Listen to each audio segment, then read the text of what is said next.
Channels are Italian number 2, English 1, Spanish 3.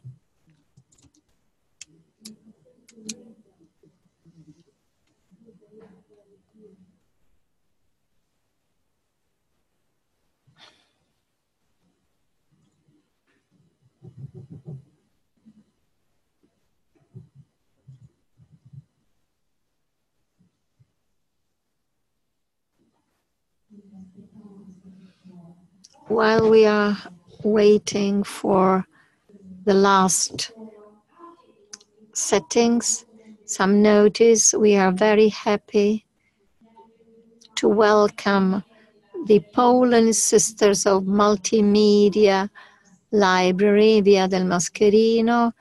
You have the possibility, if you want to buy books. We are honored to have ambassadors to the OEC here with us. And we have also journalists here.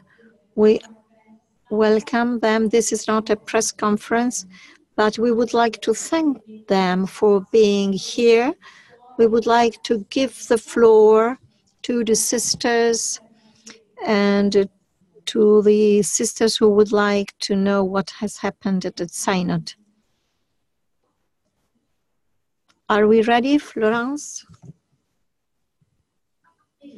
Well, welcome all of you, welcome everybody, welcome to those people who follow us online with the online connection. Perhaps this difficult day in Rome has facilitated their assistance at Rome. Welcome all the sisters. Sister Teresina is not here. Please, a big and warm welcome to our sisters who have represented religious women life at the Synod, the representatives of UISG, and the others were invited as attendee and experts. We have invited them here for listening to what has happened.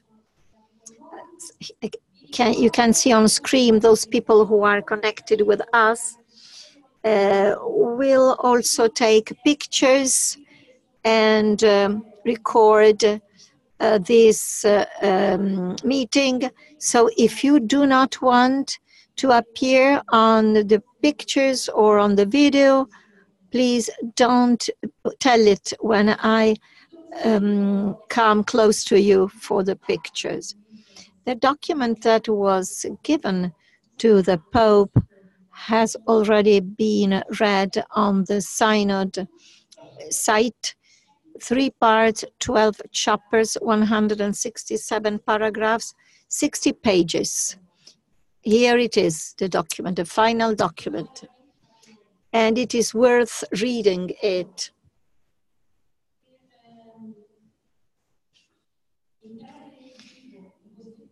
In order to come in depth at the heart of our meeting, I asked Sister Carmen to take the floor.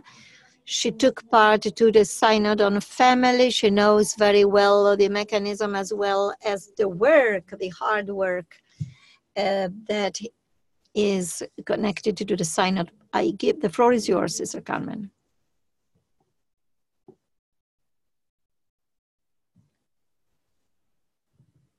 I want to thank you all for coming for this afternoon, in spite of the rain and the wind. And we thank all those who are following us online. So our big thank you goes to Sister Sally, who is the Vice President of the UISG and represented UISG together with Sister Nina.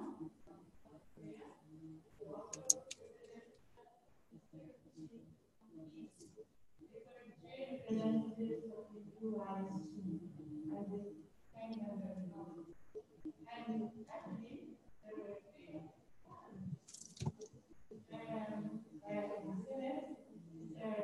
Alessandra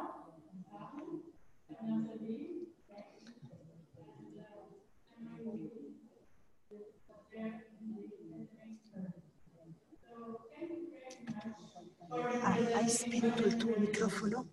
No, please. It must have been quite a challenge in the when you see the big number of men that there were. But we are sure that you have achieved a lot and really represented us.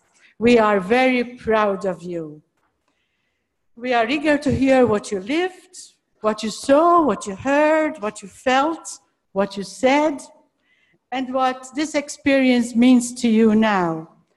What do you expect will be the outcome of this synod in the church, for the church, and for the world?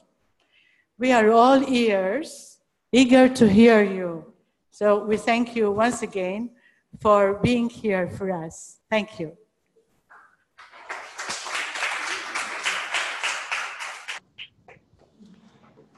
Italiano. Grazie veramente.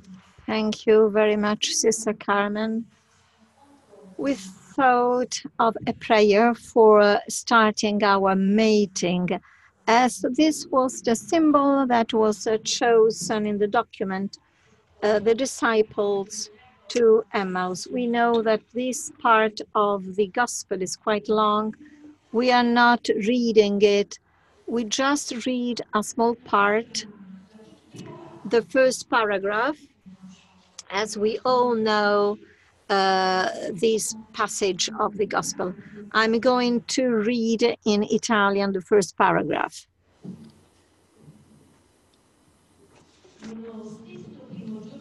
Now, on that same day, two of them were going to a village called Emmaus, about 7 miles from Jerusalem, and talking with each other about all these things that had happened. While they were talking and discussing, Jesus himself came near and went with them. But their eyes were kept from recognizing him. And he said to them, "What are you discussing with each other while you walk along?" We would never like Jesus to tell this, given the experience that our sisters have lived during the synod. Now we are going to listen to the sisters, and first of all, a question to Sister Sally. The synod was featured with a focus on women at the synod. There was a strong thrust in favor of having women, of giving women the right to vote. We are all interested in this topic. And now I ask Sister Sally to speak about the UISG position on the matter. Afterwards, our meeting will focus on the major subjects concerning the juvenile pastoral. Sister Sally, the floor is yours. Can you help us in understanding better?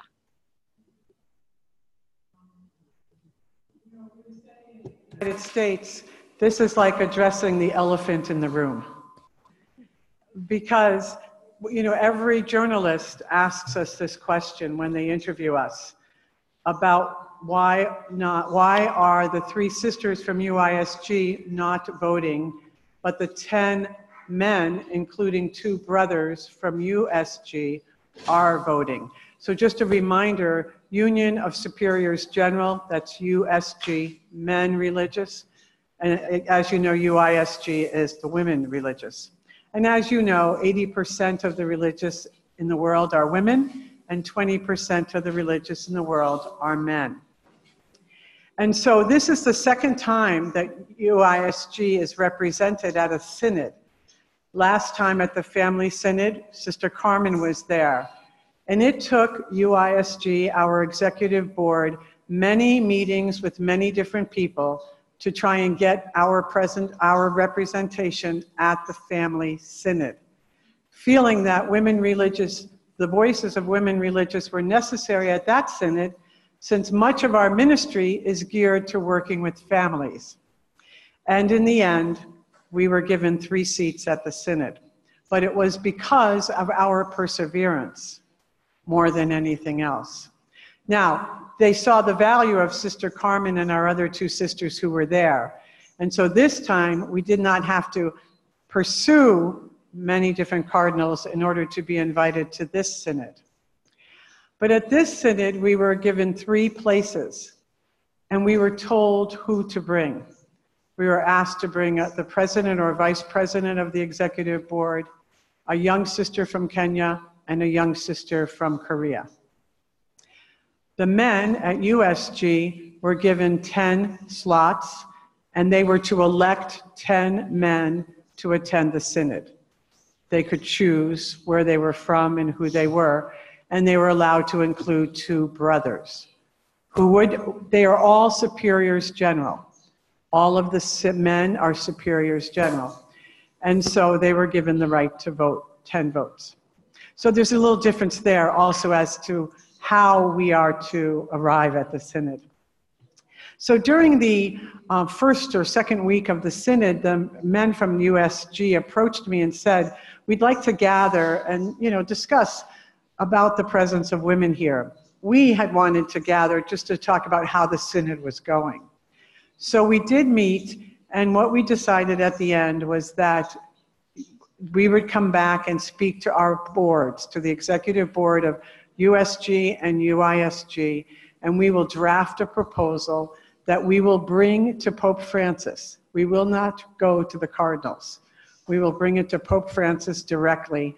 And in it, we're not sure exactly what the wording will be because we haven't met with the executive boards yet. But the meaning of what we will be asking for is that women religious have the same number of people at the synod as the men, and that they be superiors general. So that if there is a vote, we should then be allowed to vote. So we will put all that in the proposal, that if the brothers can vote, then the sisters should be able to vote, because it's equal position, superiors general of congregations. So we will not let this issue just die, obviously. And we are not the only ones that are interested in this. Many of the bishops, cardinals, and the youth brought this issue up at the synod, that the women religious should have the same place as the men religious. It should be equal. And so, as always, in the past, UISG has represented women religious and trying to move the question of women, as you know. We also were the ones instrumental in getting this committee established to look at the diaconate for women. We continue to work for women in any place we can, as far as roles in the church and decision-making within the church, and we will continue to do that. We do not have a proposal. We have not yet met with the boards. Once we do that, we will let people know what happens.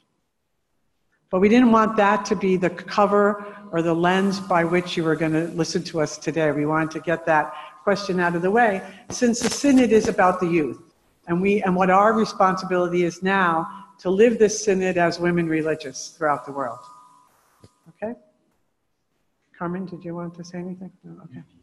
Thank you very much. Thank you. Italiano. Thank you, Sister Sally. You have clarified the point. We have been speaking a lot about this matter. So now we would like to focus on the major topics that were discussed at the synod. Please, 5 minutes each answer. My question is, what are the subjects that were analyzed and discussed in depth, and who have attracted more attention, not only from the bishops, but also from young people? What did you learn from young people? Before beginning to talk, we would like to share with you a very short video, because the most important for us of the Synod, it is an experience, a very deep, joyful, profound experience. It's difficult to put it in words, But with this video, it was just at the end of the final Mass. When we came back to, at the end of the Mass, you can discover what happened just after the Mass.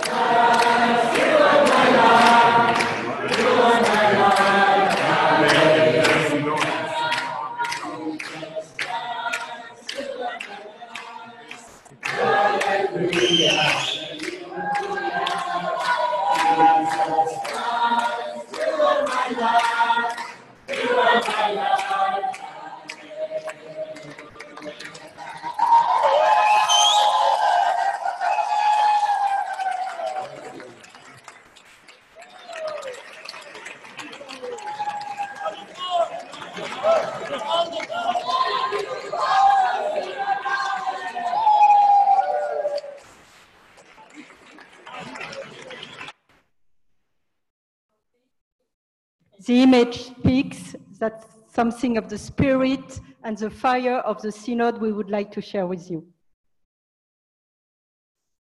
And so I will begin with the first question that Patrizia asked us.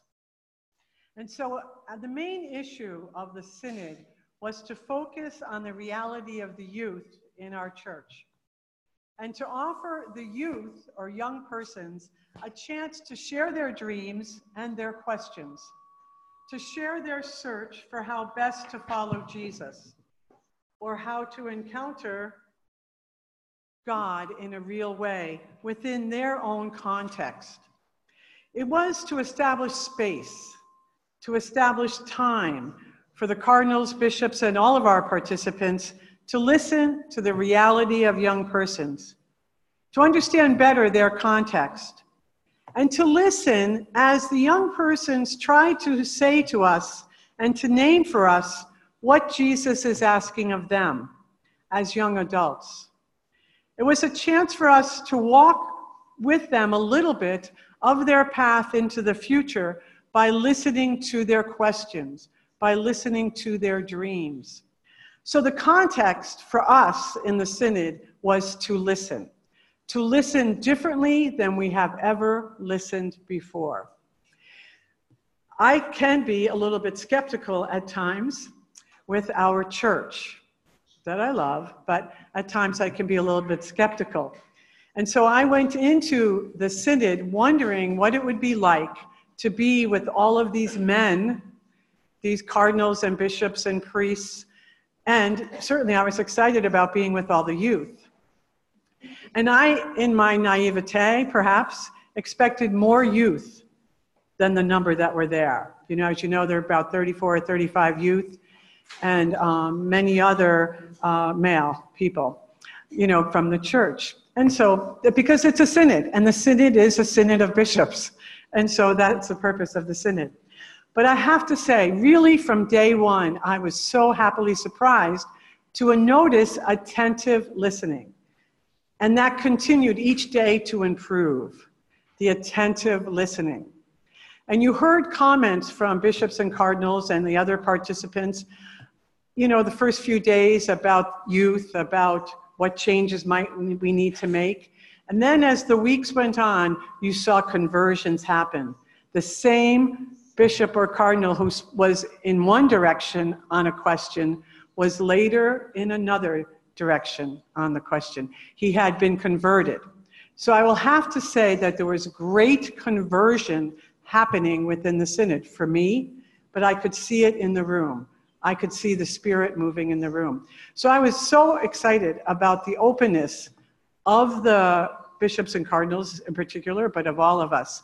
And you've already read a lot of this in the newspapers.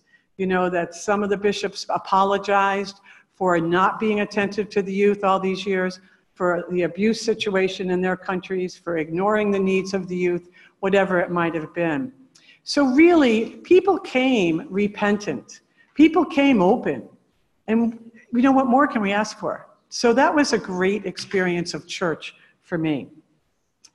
The other issues that for the youth that the youth represented to us was many said they have not felt at home within church or welcomed within church. Now, other participants are working within the church. They are the youth minister for their diocese, or they are the youth minister for their parish, or they are teaching catechesis to younger youth. But some were less engaged. In fact, one young woman there is a proclaimed atheist. She was raised as a Catholic, but now proclaims herself as an atheist. But she came because of an experience she had within her family. And she said, yes, she would come and listen. And so for her, it was certainly a moment of great growth because she continues to seek. And that's what the youth were saying to us. They are searching. They are searching for the God that is searching for them and welcoming them. And how are we, as adults in the church, how are we listening and willing to walk with them? You know, they said, just listen to us and dialogue with us. Not just listen differently. Yes, do not judge them. That was very clear. They wanted us to listen without judging. But they wanted us in freedom to be willing to dialogue with them about their questions and to say, I don't know the answer. Not to come up with some great theological answer that we're not even sure about and try and make them believe it, you know, but to be vulnerable, to be honest, to move closer. And so they, you know, they are very honest. And so what did they call forth from us? Transparency, authenticity, and vulnerability. We have to be willing to be vulnerable with the youth, to share our frailty, to share when we don't know the answers, as I said. And these young people were amazing. Truly, I was very touched by their life stories. Some of them come from very painful backgrounds where there was abuse, where there was persecution. One of the young men, as you may have read, it was from Iraq. And he says, it's okay now. We only have bombings in our city once or twice a week. Once or twice a week. You know, he watched his friends leave Mass and be blown up in a car bomb. You know, so that's what I mean about the context, about their reality. So often in our church, we write documents and we pass them out to all of us, but they weren't written within the context of the people who have to live it. And so this is one of the gifts of this synod, is that it was the people who are living as youth were there. Now, not all youth were there, but a large representation were there in the Instrumentum Laboris, because that was a wider audience, and then with the young people that were with us. They also expect from us respect, that we respect them as people with ideas, with leadership possibilities, and who can handle responsibility. They said they're tired of hearing, you're too young to be in charge of this committee. You're too young to do this. And they want all God's people to be welcome in our churches, all God's people to share their gifts, regardless of gender, sexual orientation, race, economic status, etc. They offer us great generosity. You know, they have great passion for God. They're very generous with their service for the poor. They have energy to live dreams and to support the church in good times and in bad times. This was a very moving moment when the young people said to Pope Francis, we will be with you. We will share the life of the church with you. We will stand by you when things are good, but we will stand by you when things are bad. You know, referring back to the situation that we find ourselves in regarding the sexual abuse issues throughout the world. So, you know, it was for me, a very moving experience and one of great conversion, and how I look at young people, how I look at our young sisters in my congregation after having this experience, how I look at the youth groups that our sisters work with already, and how I look at the youth that no one is working with. So as women religious, what is our call in the, oh, that's the next question. You're going to do that separately? Okay. Okay. Okay, that's fine. Thank you. We can do Italian. Okay, Italian.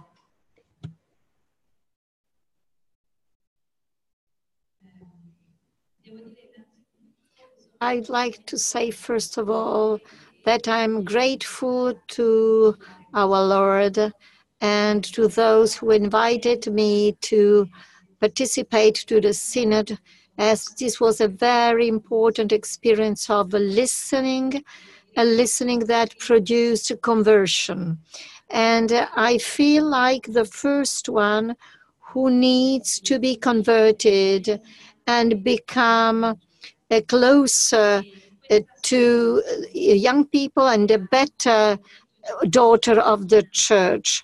This listening led us to walk during the assembly, and our listening was not only limited to our ears. This experience was defined by Cardinal Tagle when he was interviewed by young people. He was asked by young people, why is this synod different from the others you have lived?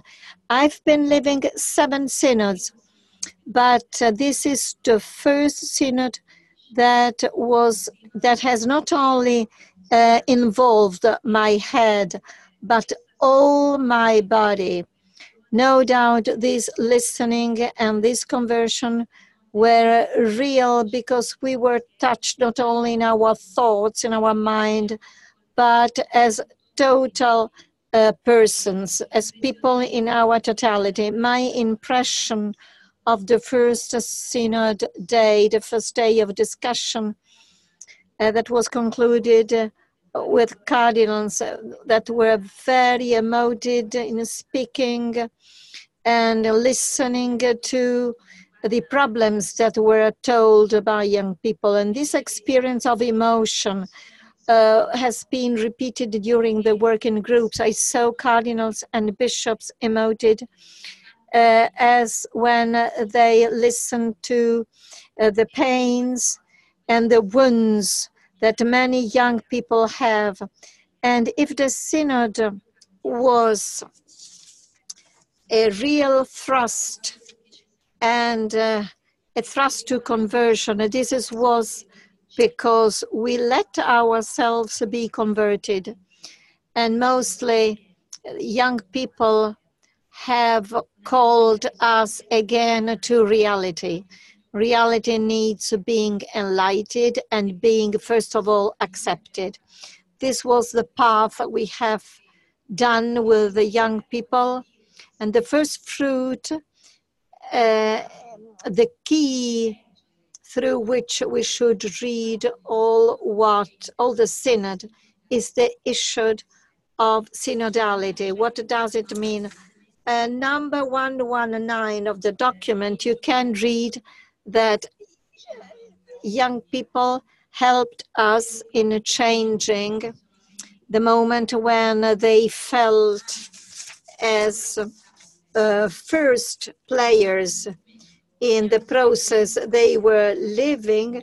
We made the experience of shared responsibility lived with young people. This is a source of joy for all. So the young people being present at the synod made us understand what does synodality mean. The young people were the element coming from outside that have been working side by side with the bishops. You know, the presence of young people was really thrilling, and they made us understand that we cannot go ahead, we cannot take decisions if we are not all together.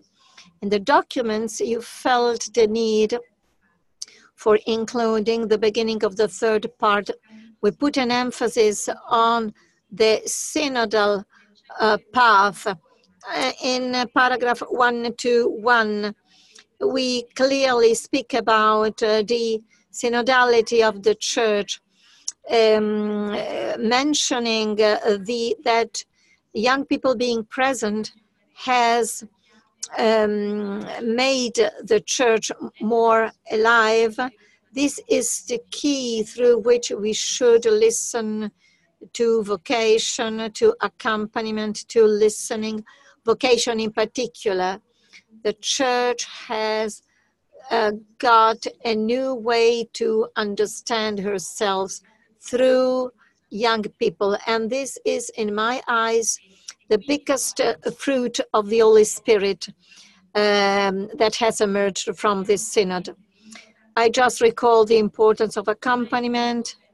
It is very beautiful because we must not take for granted all was written and analyzed about vocation.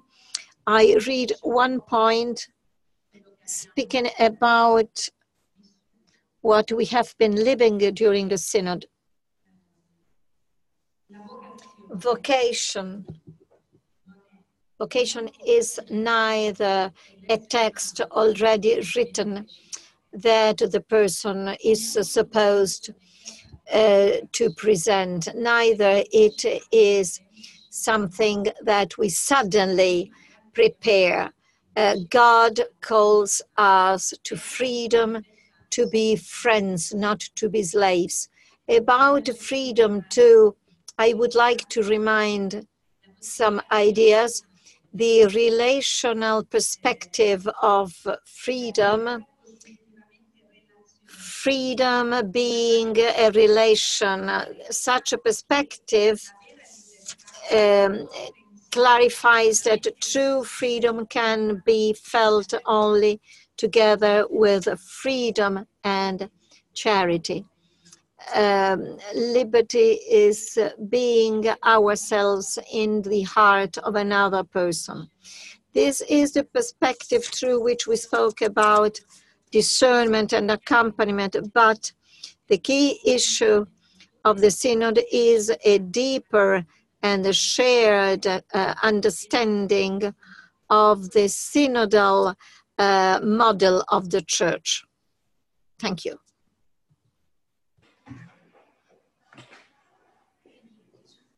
Okay. Yeah. Thank you. I'm Sister Mina Guan. My sisters know that I am Sister Domina because my baptism name is Domina. I'm South Korean. And I strongly agree with two sisters' opinions because it's our testimony, common testimonies. If I want to add just one thing, I'd like to say that the synod was the synod, so it's very serious things because it's the synod of the church. At the same time, I perceive that it was like a festival, especially for our youth. Every day, I was so surprised what God prepared for us, what God prepared for the youth, and what God prepared for us. So it was like festival. Just you watch the video. Every time, the kind of atmosphere was around us. They were so serious to listen to others, and also we also were very serious to put ourselves in the discussions. There were many discussions, but at the same time, we were so surprised to see how God loved us. This time I stayed in the Chiam, in the University of Urbaniana, with one cardinal and many bishops and many young people who participated in our synod. And I could see, I think it's, it's their testimony. They confessed me sometimes that, we are loved by church. They realized something like that. We are loved by church. We are loved by God, and we are loved by all the participants. So from yesterday, they returned to their countries with very joyful feelings and encouragement. So and also one day we in Chiam, we made one discussion very seriously to talk about Synod and something. And at that time, we discussed much more about this one.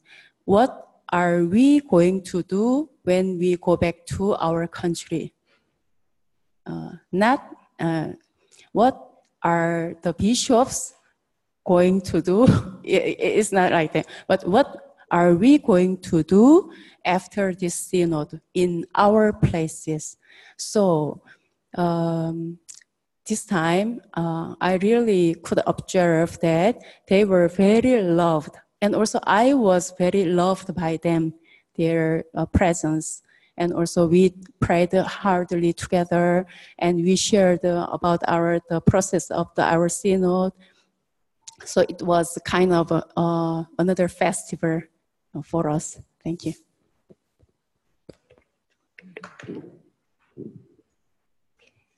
Okay, thank you very much.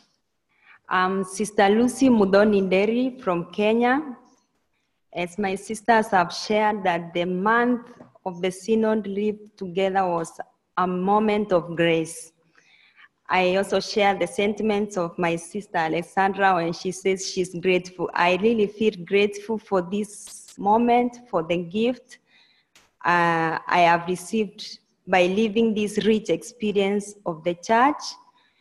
And in a particular way, it was really the initiative of the Pope who reminded us that the young people are at the heart of the church. I think that's a very good gift for me as a Salesian sister. And I would say the whole process, all those who have been on board to make us live this graced month are to be really thanked and prayed for. And many of us, I arrived at the synod thinking or having in mind that you are going to talk about the youth pastoral or the ministry towards the young people, given the challenging situation of our world today and the situation of our young people. But surprisingly enough, the experience was that we had reciprocal roles in the sense that they're listening to each other, to the situation of the youth, and listening to the young people present there. Actually, they accompanied us to read the signs or in the process of discernment as a church, and they really helped us reflect on how to read the signs of the time, to reach out to them. In their interventions in the assemblies or in groups were very powerful and very alive. And they reminded us frequently that don't talk about us as if we are outside the church. We are part of the church. We are part of you. We are ready to walk with you. And that's where, as my sister said, the young people awoke the synodality in the church. And they asked us really to listen to them, to be close to them, to walk with them in their concrete realities of life. And it was such a rich and encouraging experience that we, at the end, we said that we cannot stop the synod at yesterday as we concluded it, but we will carry it on because they reminded us many times we are not object of your pastoral ministry, but we need to be protagonists. We feel called and gifted by the Holy Spirit to be active agents of evangelization to our companions and to the whole church. Actually, we felt that they evangelized us during the synod. And this is what we feel we cannot stop it as the synod ends. We need to continue journeying together as a church. And we felt that this journey needs to continue in our own personal lives as religious. How do we journey together? And now I have in mind the African proverb that says, whoever wants to go fast walks alone. Whoever wants to go far walks with others. So I think this is the main theme that came up in the synod, synodality, working together. If we want to go far, if we want to respond to the challenges facing our young people today, we need to work together. And that's what we wish to live as persons working with youth, and as communities, religious communities. The synodality is to work for communion. We as a community towards the youth and with the youth to be missionaries of the joy of the gospel. Thank you. Thank you. Maybe you have noticed that during the final mass yesterday, the storm began, and today we have a big storm. And I really feel that something of the fire, of the wind, of the synod is now outside, and we hope you can go with it, because the synod is beginning now, you know, and I can really feel, and with others, and it is written in the document, that our experience is something like a new Pentecost. We really have experienced the way of Emmaus. And yesterday we were at the last step of Emmaus with the Christ, with our heart very on fire. And for me, one of the main things of the experience of this synod is really a strong call to change, to be church on the move. When we listen to young people, when we try to be with them, they are walking, and it's synodality, and maybe we discover more that the way to accompany them is to be on the move, you know.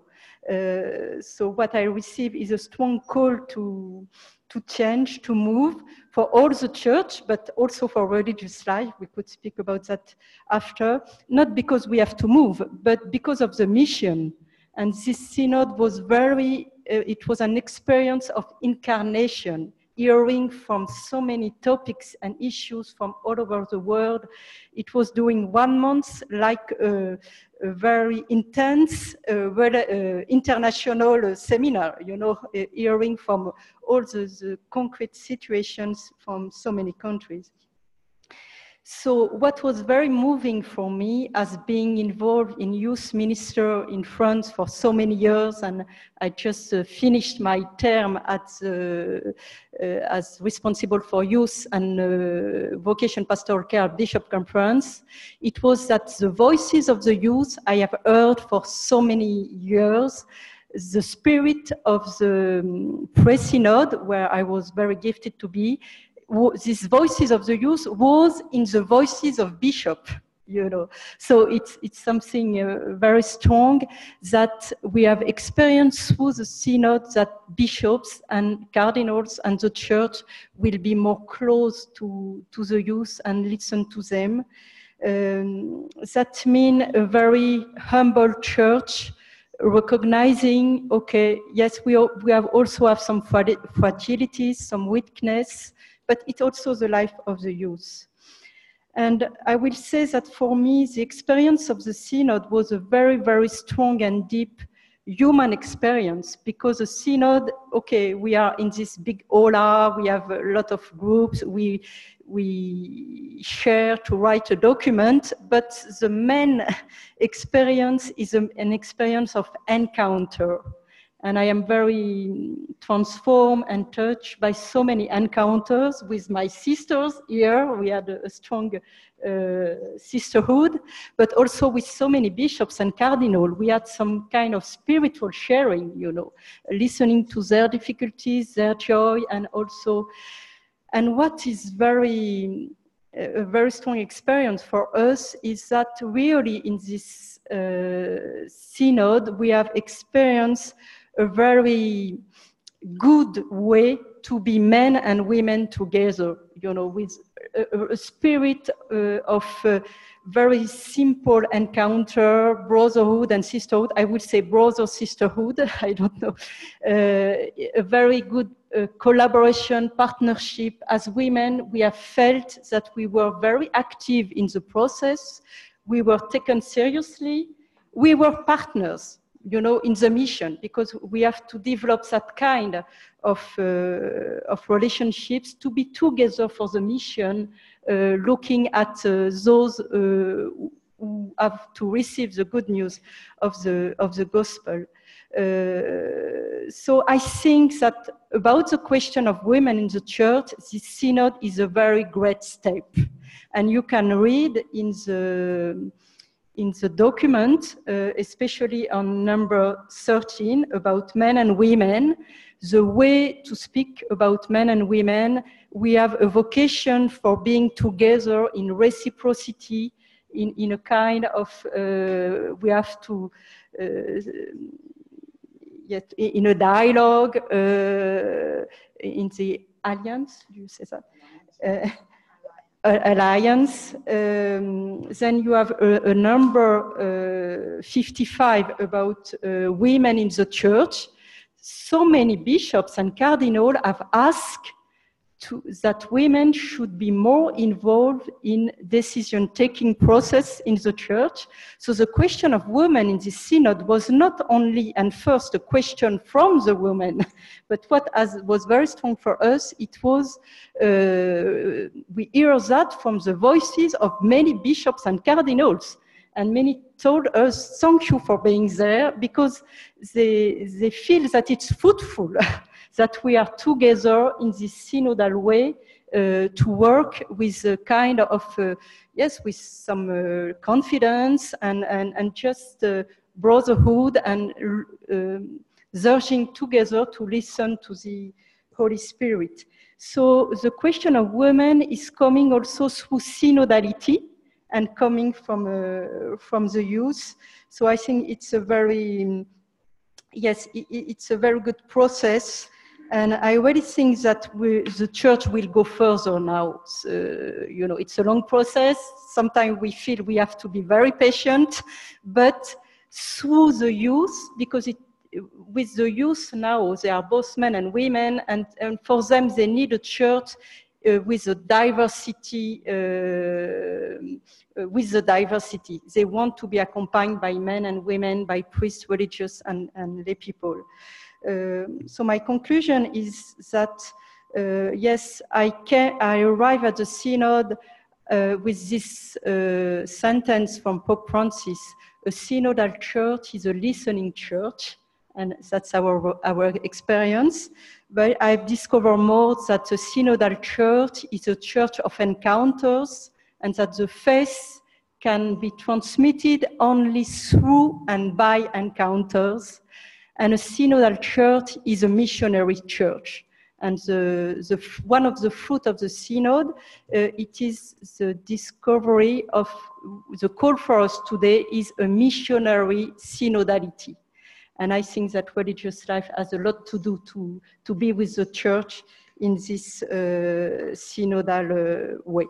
And that the last word, we also have discovered more that yes, we have to give responsibility to the youth so that they can be protagonists for youth pastoral care, but not only. We have discovered that to put the youth at the center of the church, they will help the church to be more missionary, to face the global challenges of today. You know, migrants, digital world, Laudato Si. The youth will help all the church to face those global challenges. So we are very grateful and we praise the Lord for this wonderful experience.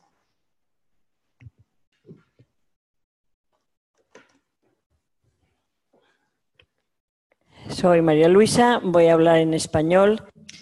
I'm going to speak Spanish. I was invited by Jesus, our Lord, who always surprises us. I was not sent neither from Madrid conference, but it was an idea of God, a very pleasant idea of God that surprises me. Once a person I knew gave my name for the participation to the synod. And after a short time, I could not think that I might participate to the synod, but I was officially invited. I had written some documents on the pre-synod, interesting issues. And I immediately understood that I was taking part to an ecclesial event in a hard moment of the church life. So I could touch truly the painful situation of the church. And as I always complain for having no room in the church, I could not complain. The door was opened a little bit. The first time I was sitting in the synodal room, I was a little bit surprised seeing many cardinals and the color red, a few women. So I wondered, is this your place as a woman? I had many questions in my mind. I was in the commission of experts and we could not participate. We just could listen to the discussions. I like speaking a lot, but I was obliged to just to listen. The listening was very useful because I understood many things, and this was a true grace, a true gift for me. I wanted to take some distance from the synod, as after the Mass that was celebrated yesterday, we have the synod in our heart, and I needed time to absorb the experience of the synod. Going back with a memory to the synod, I must say that the pilgrimage that we carried out some days ago, there were 100 young people coming from Italy with all of us. And we walked side by side, hand in hand, helping and supporting each other. This was the icon of the synodal path. The meaning of the word synod is walking together. And the pilgrimage was for me a wonderful symbol and practical experience of what we were living. We have renewed our faith on St. Peter's tomb. And this ecclesial experience touched me in depth. We celebrated the Eucharist. Another day we had an encounter with young people and old people, asking questions to the Pope about the book on the wisdom of the age. And the day after, we listened to a concert in the Regina Coeli prison, and we were sitting side by side with the young prisoners who were listening to wonderful music, opera music. So I understood that these young prisoners too, they are our young people, even if they cannot enjoy freedom. And I felt the importance of music as an element that make human being more free, even if they are limited in their freedom. Another important moment was the press conference at the Vatican Radio. Sister Alessandra was asked whether she felt not fully participant, and Alessandra said not at all. We are not second-rank participants. I have reflected a little bit, and I told myself I am a baptized, mature woman. Why have I to feel like a second-range person, participant? On the contrary, I felt fully a participant to the Synod. And looking at your faces, I felt supported by all of you. Not only by all of you, but I was supported only by others. The word together to me is very important. It means inclusion, wide inclusion. The synodal path involves all of us. God does not throw away anybody. He accepts all of us as we are. Why do we create ghettos, young lay people, religious men, religious women? I think that synodality must become a symbol of our time. We must go ahead on this path with a church that accepts more widely. We had very simple, very natural relationships, and the Pope was our teacher. He shares, he waves, and also in minor commissions, there were cardinals and bishops who do not understand this issue of women as they live in a hierarchical system. And so they could not understand. On the contrary, to other bishops and cardinals, the path, the issue of women was more clear and shared. I understand that there are mindsets and models that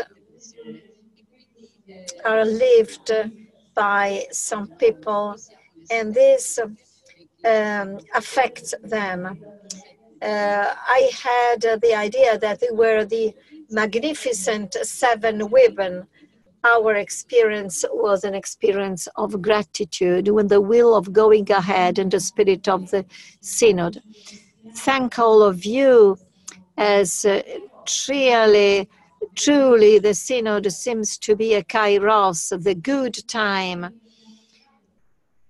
In the documents we have prepared, we can find all the presentations, the interventions that the sisters held during the Synod. Before going to the second question, I would like people online connected to express through chat their questions. In the 3 rooms, we have Florence and Teresa that can read the questions. If they want, they can take part directly. Isn't it, Florence? Yes, you can take the floor. I'm asking to people connected online, as well as people who are here. You have already been speaking about this. I would like to be more precise. The majority here are sisters, apart from ambassadors and journalists. I would like now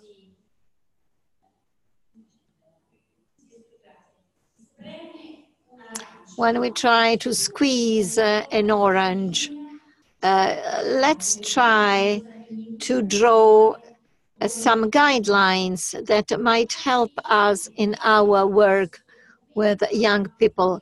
Some guidelines coming from the document, guidelines that are not even written in the document, but that you have perceived. Bear in mind that there are people listening to us coming from all over the world.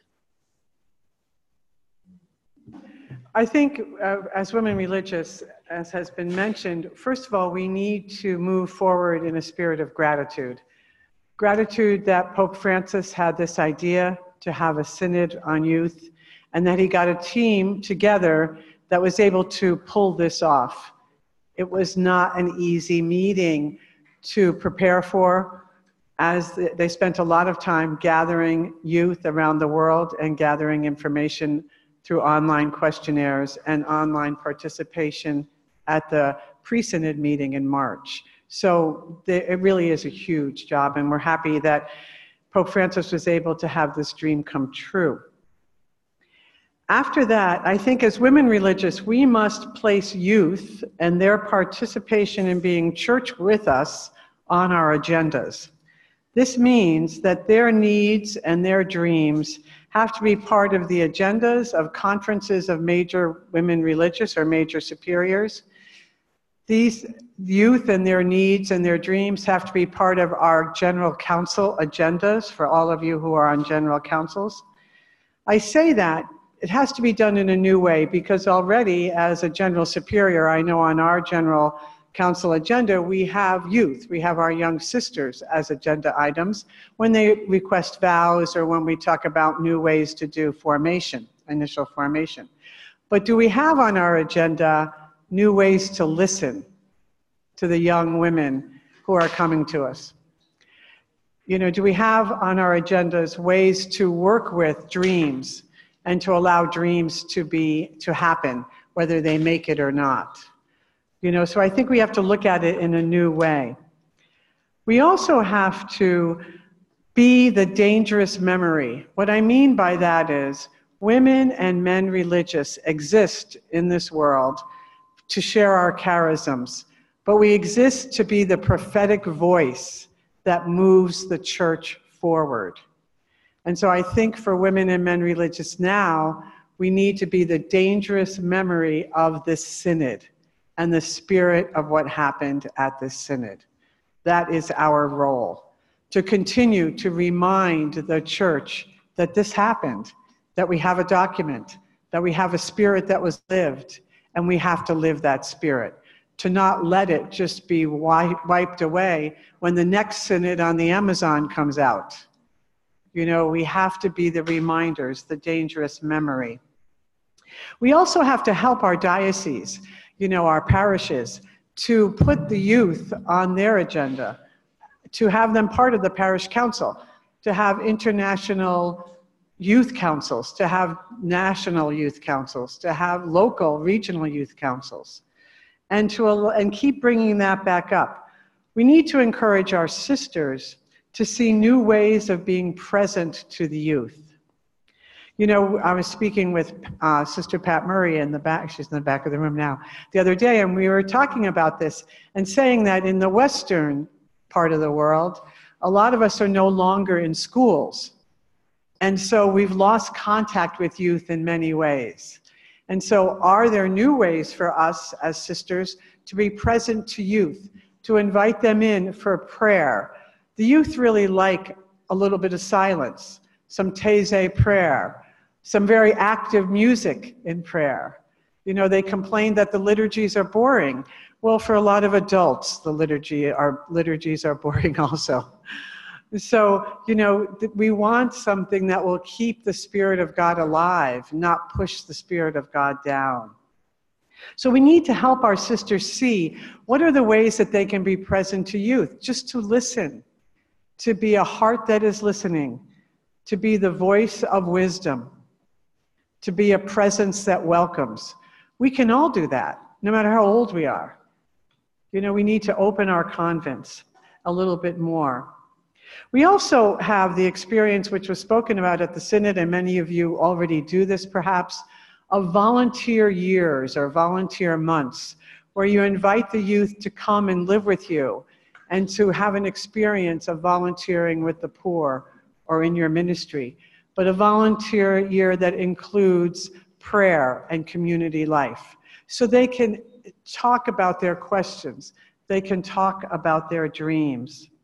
And so we need to train more sisters in youth pastoral and allow them to do it as their ministry, not as something they do on Thursday night after they've worked 60 hours during the week as a nurse, or as a doctor or as a teacher. You know, youth pastoral has to become very important to us. It's very important in many of our countries already, but are we training the sisters for that? And also train our sisters to be spiritual accompaniers, spiritual directors. Sisters who can be free, not sisters who are going to control where God is for that young person. Control how to create a clone of who they are. But someone who's going to allow the Spirit to move the young person, even if it means it moves the young person out of the church. We have to move with God and where the Spirit is. So we need women, lay women and men and sisters and brothers and priests who can do that. Grazie. Thank you. I share many of the issues that the sisters has just said. I would like not to repeat what she said. In the document, there is a mention to a year of the Alliance, a year that should be lived with the young people. What is important is reading this as an answer to a very fragmented context that makes it difficult to young people to make a life choice. We have seen that it is important for young people having periods of work and life to live together, and having us as religious close to them, helping them to make the big choices about their life. Paragraph I-88, the document speaks about consecrated life as a gift. I invite you to read this paragraph together with the paragraph in the Instrumentum Laboris. The Instrumentum Laboris was changed. The witness of vows seemed to be attracting to young people. So we have reflected and motivated, and we say consecrated life has a specific prophetic value, being a joyful witness of a love for free. This is the symbol of consecrated life. And in this paragraph, we also speak about charity and consecrated life as an example of a going out church. Many times we say number 130, they speak about open structure. The dedication, joy of love, and the simple lifestyle is hidden because our structures are closed. Speaking about structures, we speak about all the places. Some bishops were saying, but when do young people see us in everyday life? And there is a forest growing. We are not visible. We should be more opened. It seems to me very important, the issue of formation. I go back to the issue of synodality and what was said by the synod on the responsibility of women in accompaniment of young people. This was said, smiling several times, that the young people applauded very warmly when something seemed important to them. And when we spoke about accompaniment as a service to be carried out by all of us, and the importance of consecrated women in the personal accompaniment, young people made their voice be heard very strongly. But for spiritual accompaniment, we must be trained and prepared. This synod is a still point for in the path of women inside the structures of the church. But are we women ready? In one of the last paragraphs of the document, formation is emphasized in seminars and in consecrated life. The document says the importance of a strong cultural and theological preparation for consecrated men and women. Perhaps in our institutes, we need a step forward in this direction. And I think that this is very important, as well as I repeated. The Synod asks not to leave empty spaces for juvenile pastoral.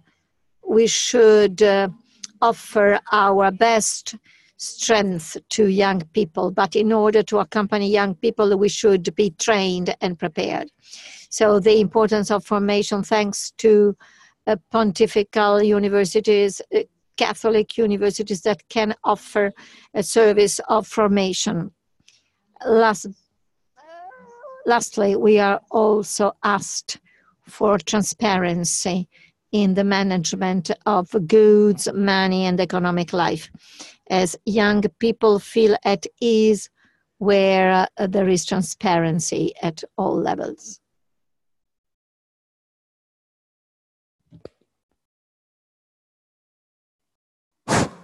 Okay, thank you. Thank you, sister. In Korea, I am in charge of the director of the juniorate in the convent. We have more than 20 young sisters in our convent, so we have still vocations.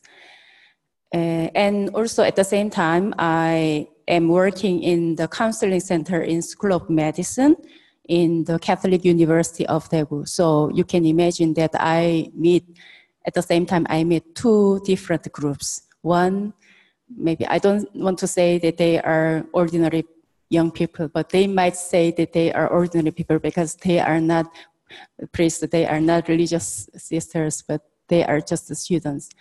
But also I meet the people, sisters who began to walk in this consecrated life for 5 or 6, 7, 8 years. I'd like to share to you what the young people are seeking from us. While preparing this synod, I met a lot of young people and also young religious sisters. From the standpoint of women's role, the young generation asks women religious to contribute their spiritual richness. Many young people testify that they were strongly affected from the presence of women religious, their prayers, their spiritual accompaniments. As we know well that we, and especially the young generation, live between two worlds, the truth and the speed. In Italian, la verità e la felicità. Seeking for the truth would be young people's deep yearning, while living in the speed is their reality. Hence, the value of silence, meditation, contemplation, and its practice are getting important in our times, and they ask us this one. Some young people confess that the sound of Vespers in women religious monastery gave them a refreshing jolt. Furthermore, young religious who are working with me, young religious are the main and direct vocational promoters for the youth. I asked many of young sisters who chose the consecrated life of late years. I asked, what triggered you to make this decision? And surprisingly, most of them said that the influence from the presence of their women religious had a big impact on their life. They were fascinated with the sisters' way to live with the virtues of chastity, poverty, simple lives, and spiritual vitality. The presence of women religious and spiritual accompaniments help youth to find the most personal way to respond to God's call. That is the reason why the need for the greater inclusion of women in the church is important. So I'd like to share with this. Thank you.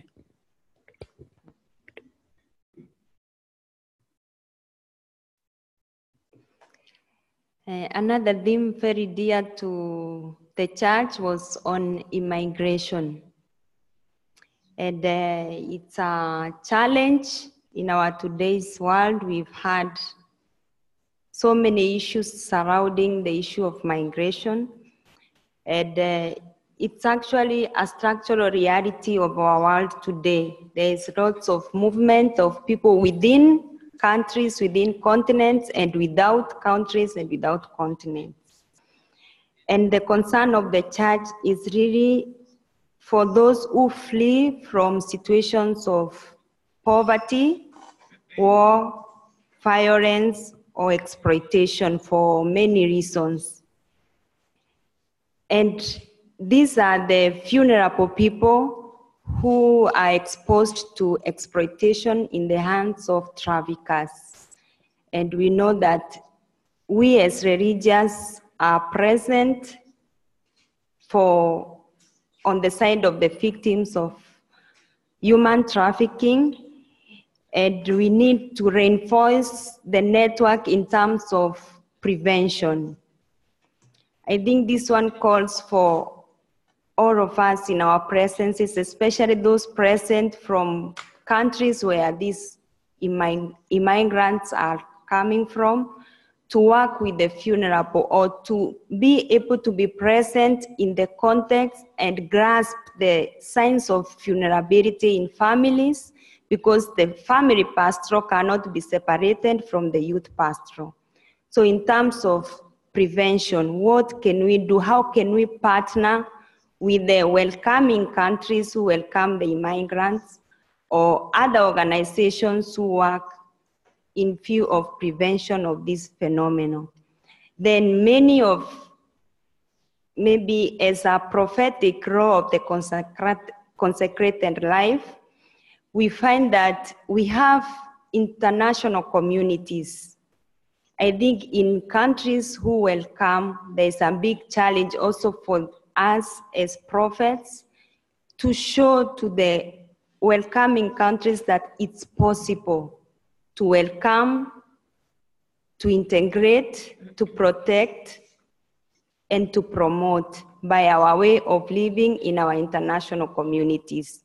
Then another challenge is our presence in areas where the policies or the capacity to decry the injustices and all the political, financial dynamics that promote this kind of exploitation and immigration, because there are people who benefit from it. I think this one for us is a challenge, and in line with what my sister was saying about the formation, we need the capacity building of the sisters to work in these areas. Thank you.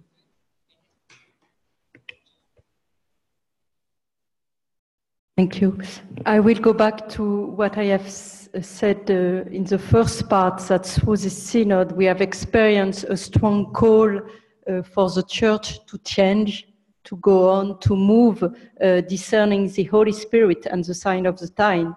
And when we say that, it's not only for bishops or for dioceses, it's also for religious life. And my feeling is that to go on after the Synod, we have to discern how we are called also in religious life to a new kind of aggiornamento, you know.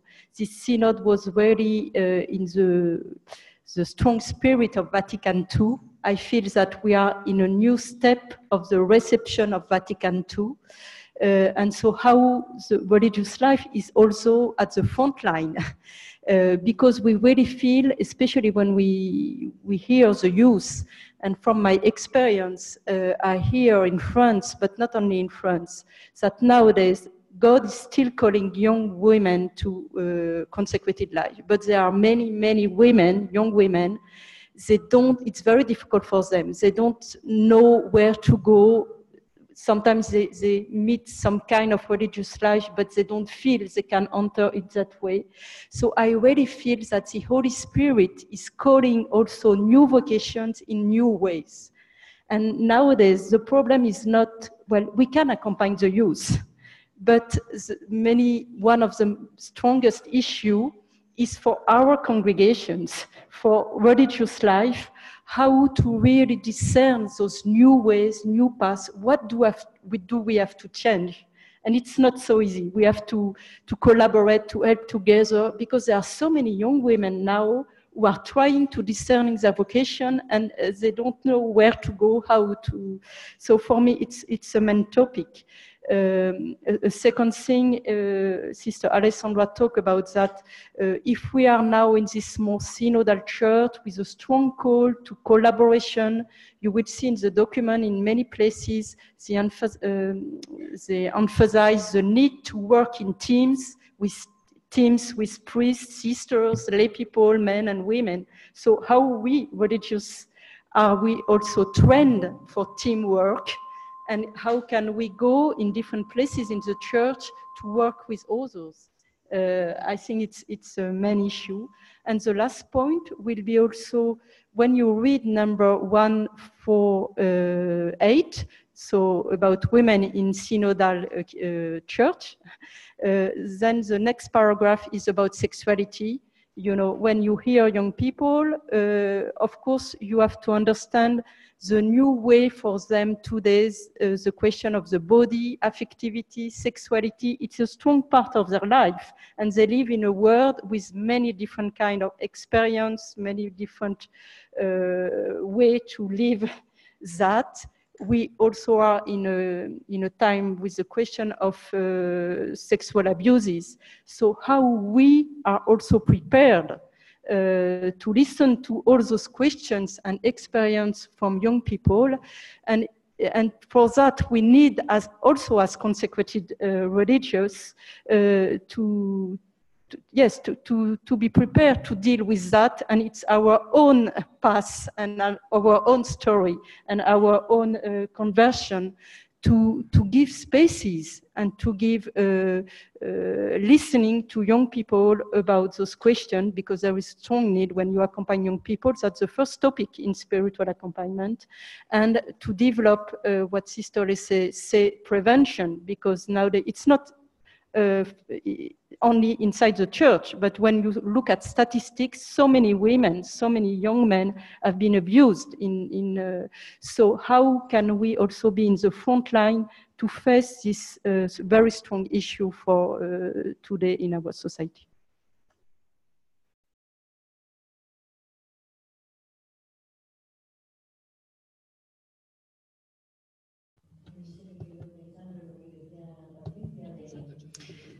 I thought about what Patricia said, and I was interested to a sentence she said.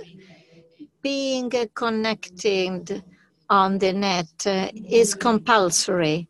As young people are there in the digital world, a world that frightens us, I do not know it, and this is the reason why we should know it. Young people are there, the fora, the marketplace where they encounter each other, a new space where we should be present. When we started the work in language groups, after the listening in 25, 30 people groups, I spoke about some issues, and many people attending my group said, we should go out for dinner to speak better. So we went to eat some pizza, and they asked me many questions. They came from the US and from Latin America. They could be my nephews. They were 25 or 30 years old. What questions did they pose? They wanted to know whether I am happy and joyful. How do I live love and sexuality? How do I live my relationship with men? Then they were satisfied from my answers. And so I asked them, and what do you think about religious life? And they expressed different opinions. I read, we have no problems with age differences, but we would like to express, frankly, the issues concerning us. What is important to us, these young people said, is receiving the capacity of running risks, not being focused on superficial things. As one religious man told one girl that the shirt was too short, and the girl thought that this observation was superficial. To us, it is very difficult thinking that we get married or express vows for all the duration of our life. A job is not forever. So this is a new world that is possible. This is the world expressed by youth. As we said before, accompaniment and discernment. To take decisions, as young people must take decisions in their lives. They want to be accompanied not only by religious men and women, but also by lay people, men and women that might accompany discernment processes. I came back home with many questions in my mind.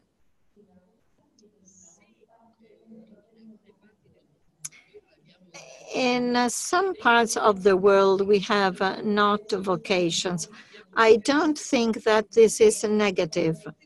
This happens as we should be able to make new forms of religious life be born, listening to new generations. God goes on calling in the different eras of the history. But there are intermediate periods during which something new is created. Now we think that the world is over because we have no vocations. It is not true. I cannot delegate for the formation of my congregation. We should have well-trained teams for vocation. So a pastoral to be carried out together so that every person might find where she can be happy. And in that very place, the person will glorify the Lord. Thank you very much for your answers that were very precise and clear. Let's take some time to listen to some questions coming from the chat. One question in English, and then we'll take into consideration some comments, observations, reactions. Many of you have experience in the pastoral field.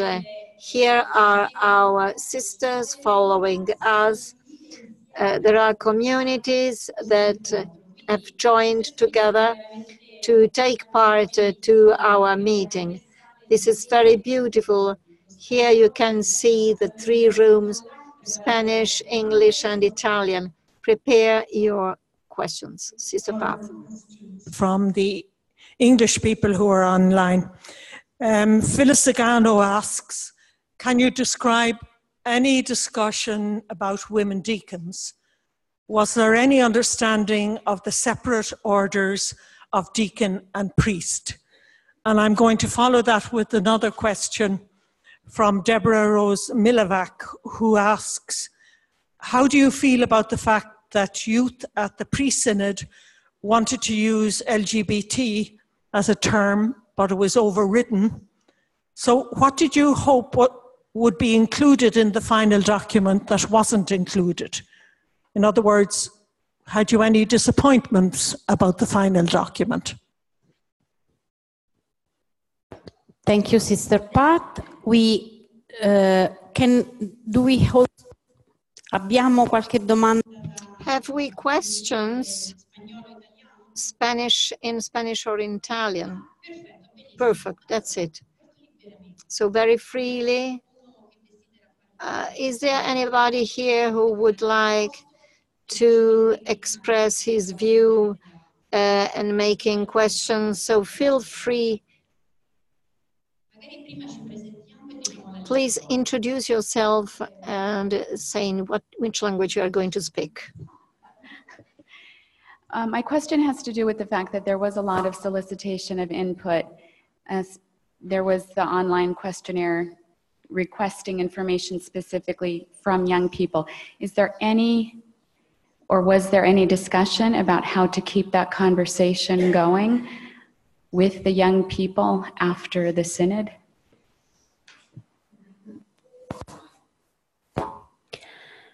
Ci sono altre? Thank you, Sister Bernadette. English, Philippa Hitchin. Sally, Sister Sally, at the beginning, you were talking about young people wanting the sisters to be authentic and transparent and vulnerable, and to admit that you don't have the answers. And I'm wondering how you square this with the bishops, many of the bishops, who say that young people need clarity and they need answers, and they're confused by this attitude, this more honest attitude of saying, well, we need to find the answers together. Grazie. Thank you. Please introduce yourself. In English, is it okay? Yes. I'm ambassador of Georgia to the Holy See.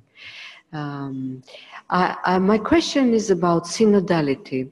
This this issue was very courageously and generously used by Pope Francis in previous two synods, when he decided to use it not in its primary sense, where synodality means this relationship between churches and going together on the path, or this walking together with the churches. For instance, in the Orthodox Church, this is the principle for the Orthodox Church. But he extended this notion. And my question is whether there were, on the part of bishops, cardinals, inquiries about it, or questions, or some doubts whether this was the right way for the Church to apply synodality to this openness, where women can be also fully part of the full members of this body. Thank you. Thank you. Non so se ci sono altri. Are there other questions? Talli. English. Sally Axworthy, I'm the British Ambassador to the Holy See. Last week, I think it was, I met a group of young people from the UK who were out in Rome following the Synod, sponsored by one of the Catholic newspapers in the UK. And they had two concerns. So they're not representative, but I was quite surprised at the two concerns they raised, and I just wanted to know whether they were discussed. So the two things they said made them feel distance, I suppose, from the Church, were the Church's teaching on contraception and the Church's approach to including LGBT people, which I know other people have already mentioned. So I just wondered if those two issues came up much in the discussion, and if so, whether there might be any response. Grazie. Thank you. These questions helps us to touch important topics. I think I can give the floor to our sisters so that they can organize the way they would like to answer. And so we have time for some questions more.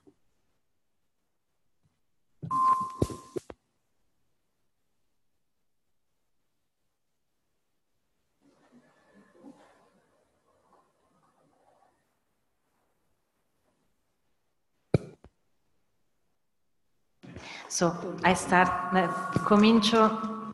I would like to start Modalità. giving an answer on synodality. As I was saying before, in Instrumentum Laboris, this part is lacking. And synodality is an issue that came out of discussions and working groups. And the part concerning synodality was revised and amended as some objections were arisen by some bishops about collegiality and synodality. Collegiality means being a college with the Pope, concerns bishops with the Pope. Synodality concerns the church as a whole, and nothing is taken away from the authority of bishops. At the beginning, the discussion was hard. I can tell you simply that I saw the Holy Spirit working. The discussion started with someone underlying that it was too hard speaking about synodality in the document, that we were not ready, and there was a fear for speaking about synodality, and the result could be that everybody might discuss and criticize. There was a very nice intervention by a bishop. I thanked to him afterwards, and he told me that he was not prepared for this observation, but he understood that it was the right moment. So he told the experience of synodality in his own diocese. By telling these stories, he made us understand that opening processes, listening to everybody, does not detract any authority to the bishops, but this triggers new paths, new shared paths that are even more beautiful than those tracks that are created by a small group of persons. After this, we had other interventions by cardinals who highlighted that this is a fruit of Vatican II that has not completely been carried out. This is the reason why the discussion on synodality ended up with a big joy. And I saw that some participants changed their views, and we all together as an assembly, we have matured this choice. And this is the reason why this issue was included in the first part of the third document, as this is the key issue and the best fruit of the Synod. I don't know if you would like to add something. With another question, I would like to say that we are more conscious now that we were all from different continents, different languages, different culture. And so, you know, on this word, synodality, according to your language, to your experience, to the history of your society, you don't have the same understanding. And it was very strong. So because synodality, you receive it in a context for the countries where there are also Protestant church or Orthodox church, you have that in mind.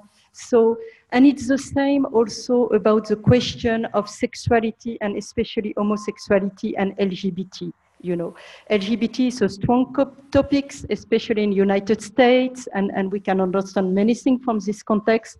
But in other countries, there are some bishops that didn't know this name, this acronym, you know. The process of the Synod is really a process of listening to each one, speaking with his own language, his culture. In some society, homosexuality is still criminalized. And some young people say, if I go back to my country with LGBT in the text, I will be killed. You know, well, it's wrong. But so we have to understand, and the purpose of the synodality is to find a common way. And on some topics, it's not so easy, because especially on the question of homosexuality, according to your country and your context, you don't stay the same, you don't have the same understanding of this.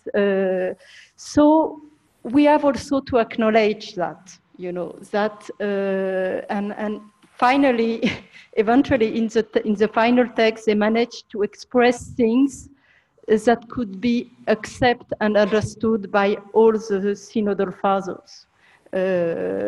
So I think it's something very important. And about the question of sexuality contraceptions, I will just let you go back to the pre-synod, because young people have expressed that on those topics, some young people ask first to have clear teaching from the church view and that they could be explained to them in a better way. And other young people ask the church maybe to reflect more. And we are in the process. And I will let Sister Lucy say something from that. Maybe to add on to what Sister Natalie has said about the vision of the church on body, affectivity, and sexuality, that's where the question of the LGBTQ was coming up. And we really, as the Synod, did not have ready-made answers, because it's a complex question, and we needed also the humility to acknowledge that we need time to face this complex question. We need research to consult the research on this area, but the stand was, we as a church cannot discriminate or incriminate anybody who finds herself in this situation. So we opt for the steps, or what we asked, what would Jesus do? Jesus always started from the reality where the person was, to bring him and accompany him or her to the place where he or is to accomplish the dream that God has for that person. So the stand was to welcome and accompany even those who find themselves in the situations of homosexual or with difficulties to deal with your own body, your own affectivity and sexuality. And then the other was to engage, because many young people are asking. We find the issue of body, sexuality and affectivity a reason why we go away from the church, or we feel misunderstood by the church leaders. Why? Because they start from the doctrine, they start by norms and deviations, prohibitions, and they don't really communicate the wisdom of the church about it. So it's necessary as a church to engage them, to dialogue, to listen in depth to their questions about what they're asking in these areas, but not to judge them and condemn them from the situations they are living, or the fatigues they are living in regard to these areas. Thank you.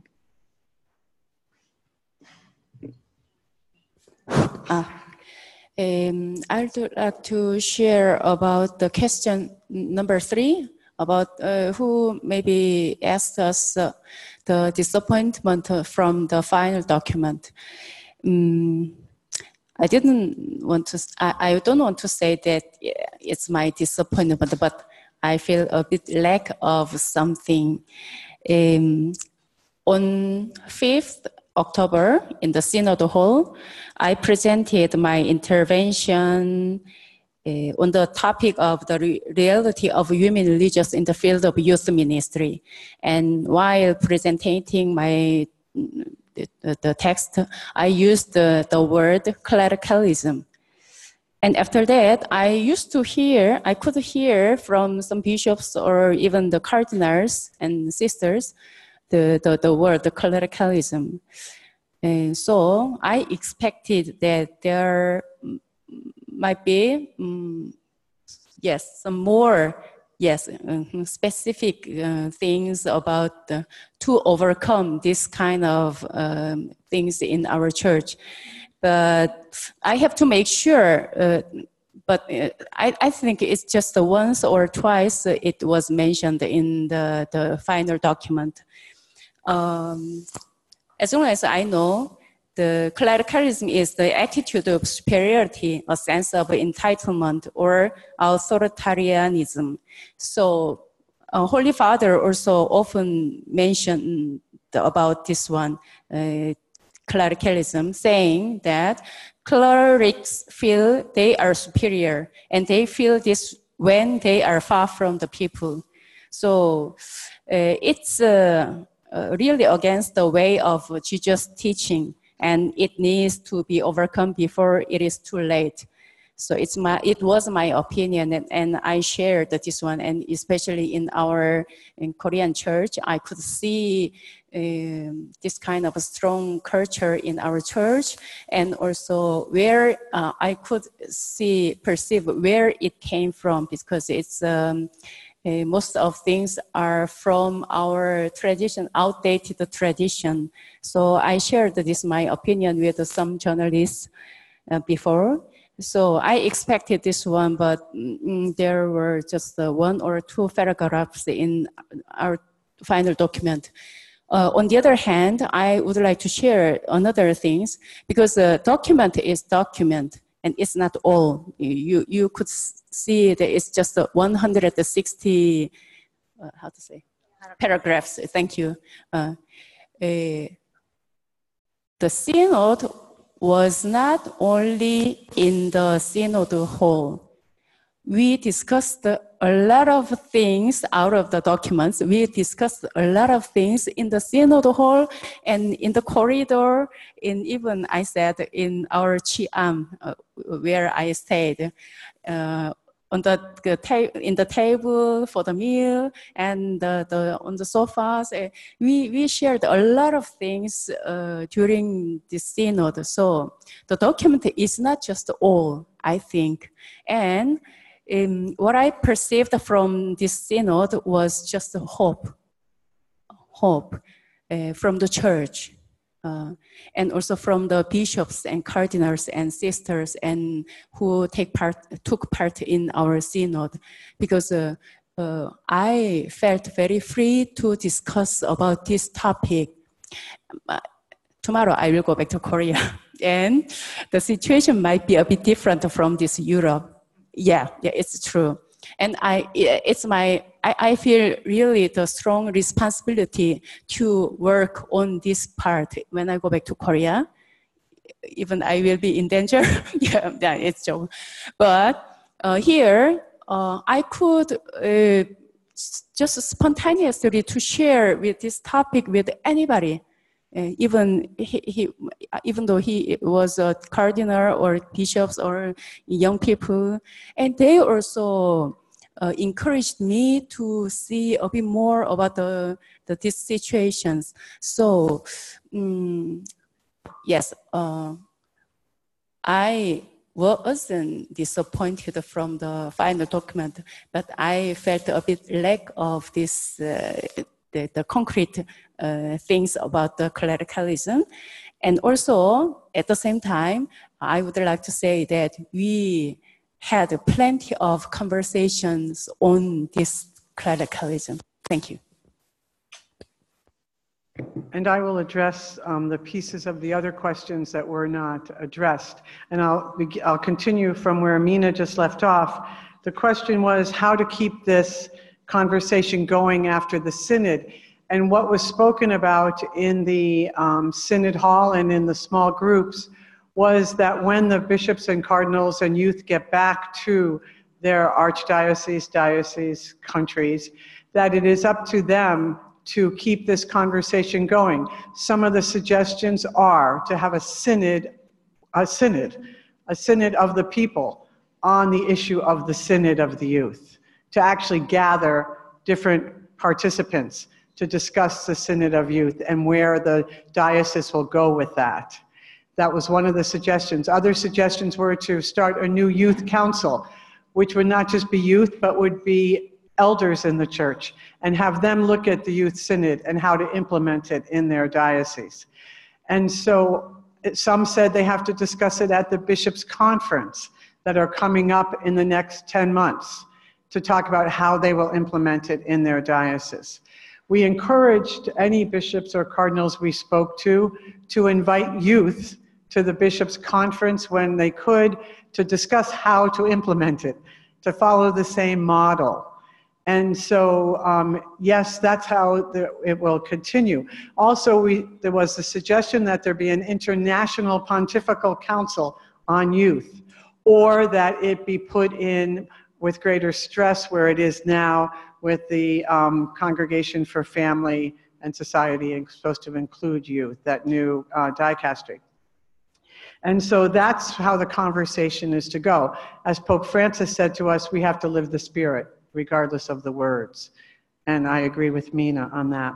The second question that was asked was about the women's deacon, the diaconate situation, whether or not women can be deacons within the church. Did that come up at all, or other aspects of the role of the diaconate? And we discussed this as a group a few weeks ago when we had the press conference, and it came up once or twice in the synod hall, women deacons, and it came up in small groups, in 3 or 4 small groups. It did not, there was no amendment or modi, we call them, modi, that was made and brought to the large synod hall on this women's diaconate question. When it came up, we know that there exists a committee already in the, within the Vatican that has, that is looking at this question of women being deacons. And so several people said to me, we're waiting to see what that committee has decided. We're waiting to get a report or get something from that committee. And so that's all that came out during the synod, unless someone wants to add anything to that they heard. Okay, and then the last question was the one about how do I square, or how do we square off this idea of being vulnerable with youth as opposed to being teachers with youth. And that did come up within the synod discussions.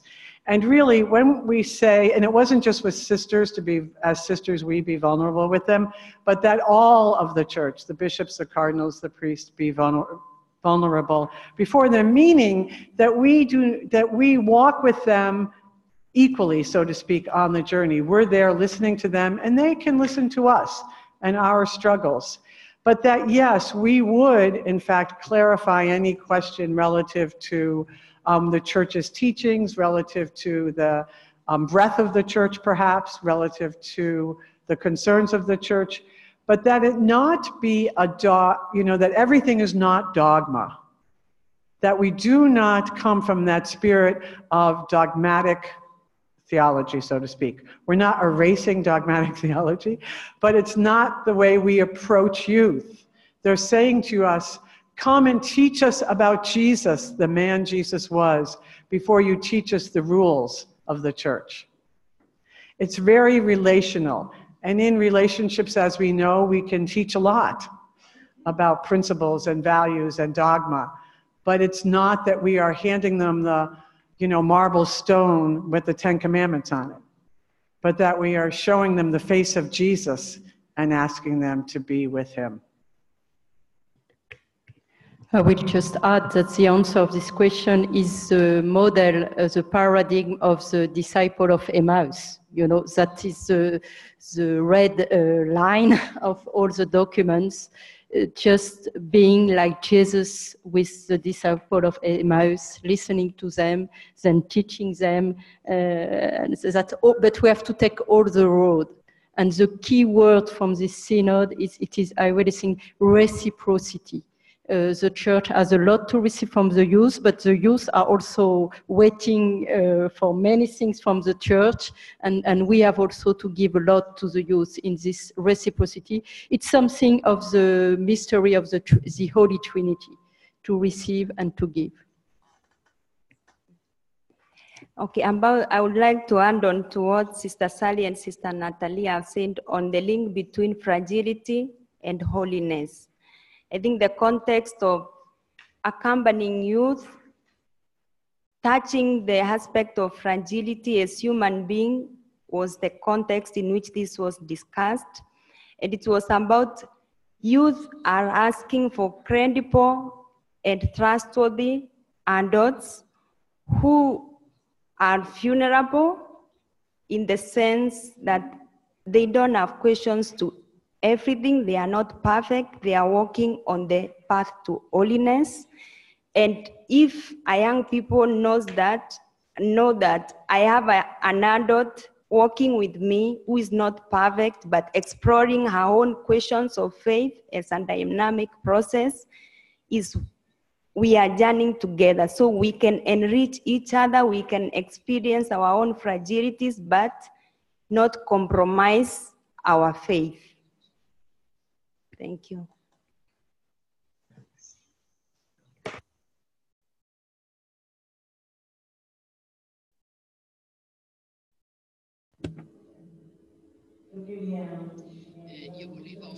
I would like to stress this issue, homosexuality. I think that what has emerged are the ideas that can emerge. This is a very sensitive topic. In my group, I said that I accompany an association in Madrid whose name is Crismon, gay and lesbian believers. And we have discussed a lot on my experience. I do not discuss. I had a pastoral experience, an accompaniment experience. So I would like this experience to be included in the acceptance of God for everybody. If we stop to the rule in some countries, we do not retrieve, we do not save the person.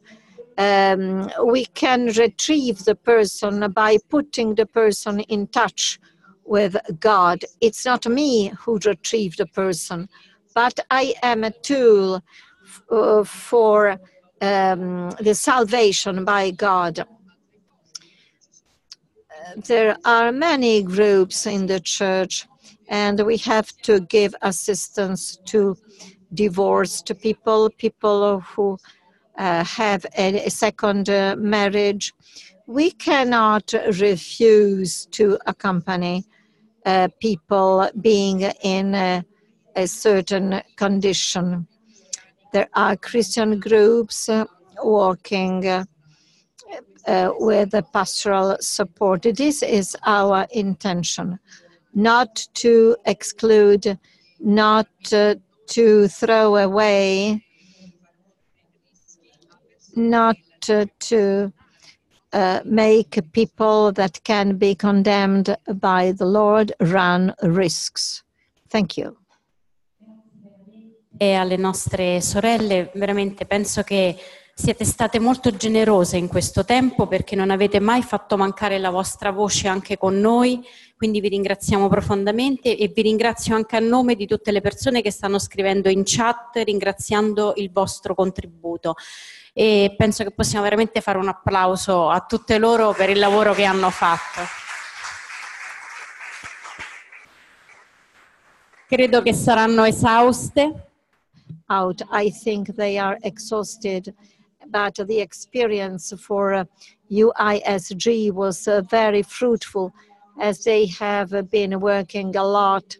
We had difficulties due to cultural gaps and languages, but they have really worked as a very united group. Now we come to the conclusion. I would like to thank the ambassadors here.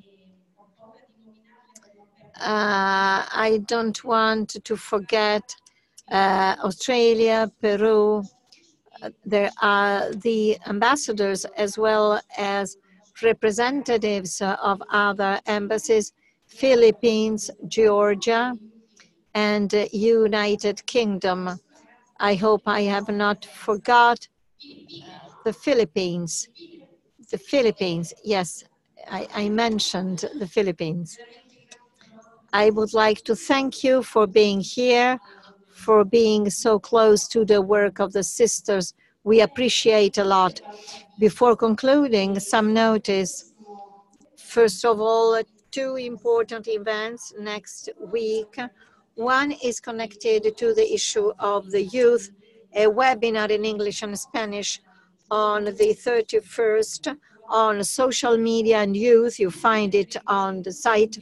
November 2nd, the English-speaking group organizes a reflection on a discernment in everyday life in English and Spanish, both here and online. I would also remind you our annual meeting organized by the Claretians on consecrated life. This year, the issue are young people. Claretians very kindly gave us a free entry. So on behalf of Sister Pat, I ask you, two of you who are interested, they might participate in the name of UISG. If you are interested or you have some sisters who are interested, please put in touch with us. The U.S. Embassy to the OSC this year proposes on behalf of the Secretary of State of the United States of America, the award for courageous women. 2 years have been, the prize was acknowledged to a Salesian sister and to a sister of charity, Saint Joan Antida, was acknowledged last year. One is Italian, the other one is a Syrian sister. I would like you, through your General Superior, to send you the names of the candidates. This is a very important opportunity. This should be made in no later than October 31st. I speak too quickly. I would like to thank the interpreters. Our victims, thank you. Thank you very much for being here, and good evening, everybody.